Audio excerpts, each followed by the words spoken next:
जैसा कि अपन ने पिछले वीडियो में उद्यमी के गुण पढ़े, एक सफल उद्यमी में विभिन्न प्रकार के गुण होना आवश्यक होता है। सफल उद्यमी में आज का जो अपना टॉपिक है लीडरशिप यानी एंटरप्रेन्योर एंड लीडरशिप। सफल उद्यमी में नेतृत्व का गुण होना आवश्यक है। जैसे शुम्पीटर ने भी माना है कि उद्यमिता में नेतृत्व एवं सृजनात्मकता की योग्यता अधिक महत्वपूर्ण है, क्योंकि उनके विचारों का आर्थिक उपयोग किया जा सकता है। अतः उद्यमी का नवप्रवर्तक होना आवश्यक नहीं है, किंतु एक अच्छा नेता एवं कुशल प्रशासक होना आवश्यक है।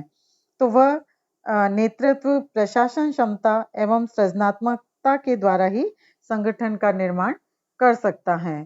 तो हम देखेंगे कि नेतृत्व क्या है। लीडरशिप, नेतृत्व एक ऐसा गुण है जिसके द्वारा एक व्यक्ति अन्य व्यक्तियों को किसी पूर्व निर्धारित सामूहिक उद्देश्य के प्रति सभी को निष्ठावान बनाए रखता है और विभिन्न अपने अधीनस्थों को या विभिन्न व्यक्तियों को समय समय पर मार्गदर्शन प्रस्तुत करता है।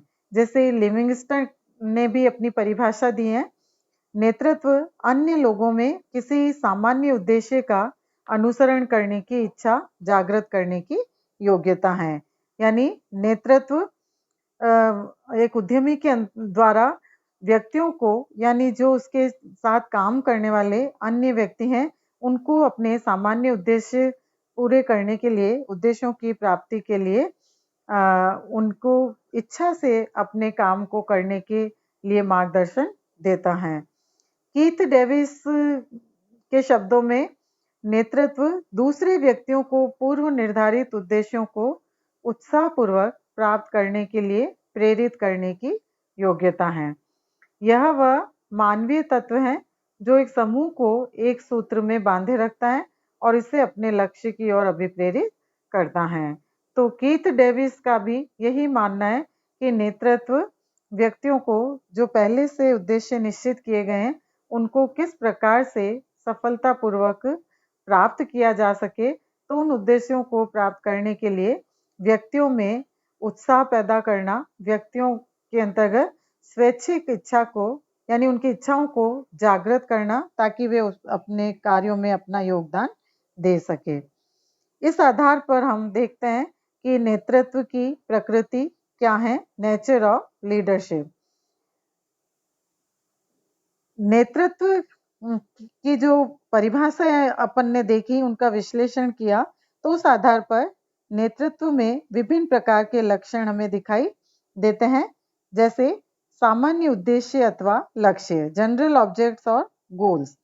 नेतृत्व में नेता अपने अनुयायियों को, यानी अपने फॉलोअर्स को संस्था के सामान्य उद्देश्य, लक्ष्य की जानकारी देता है और उनको परिभाषित करता है और उन्हें प्राप्त करने के लिए उनके प्रयासों को मार्गदर्शन और निर्देशित करता है।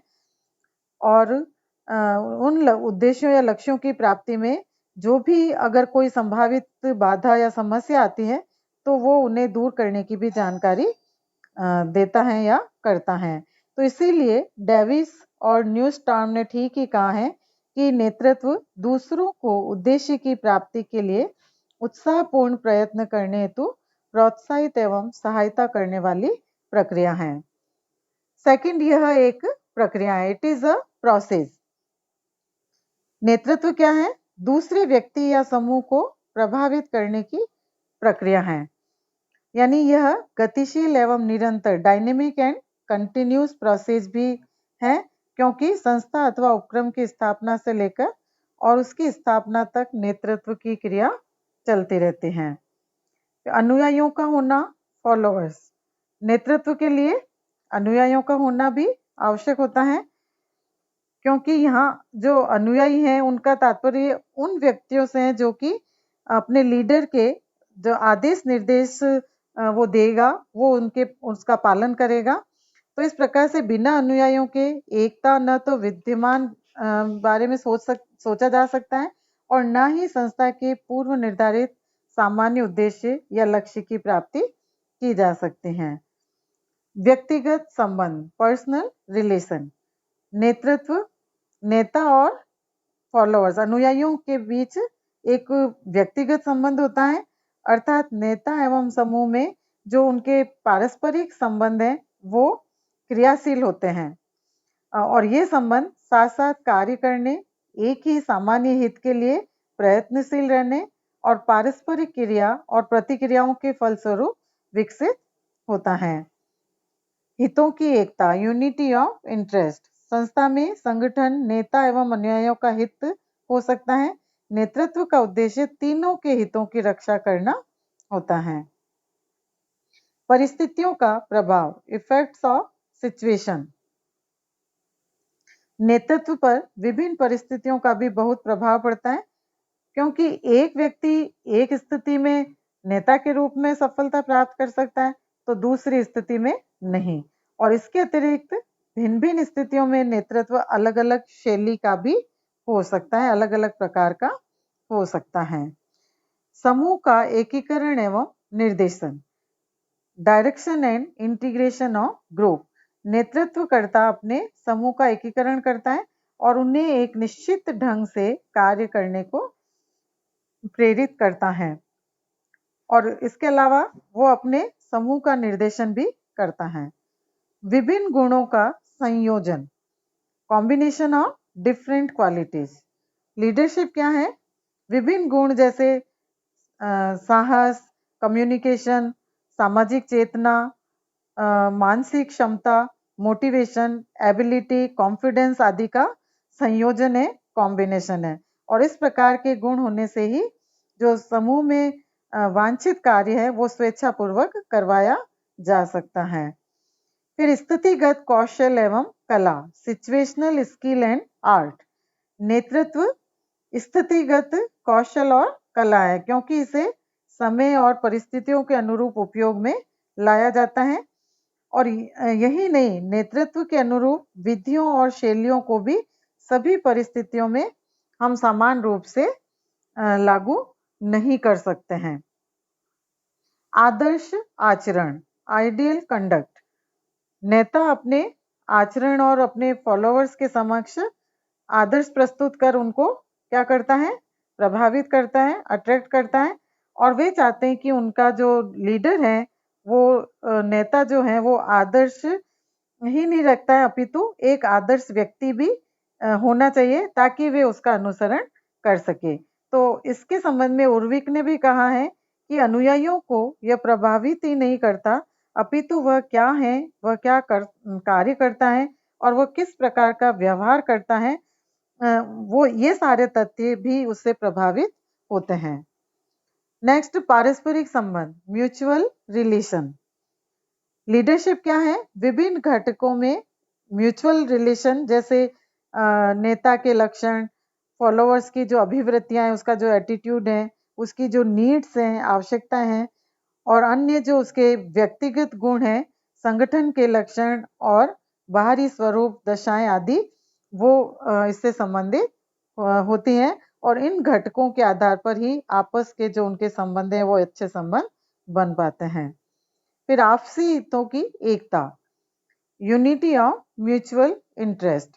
नेता एवं उनके अनुयायियों के अपने अपने हित होते हैं, लेकिन नेतृत्व की ये प्रकृति होती है कि वह उन दोनों के बीच दोनों के हितों की एकता को बनाए रखता है और दोनों के हितों को ध्यान में रखता है।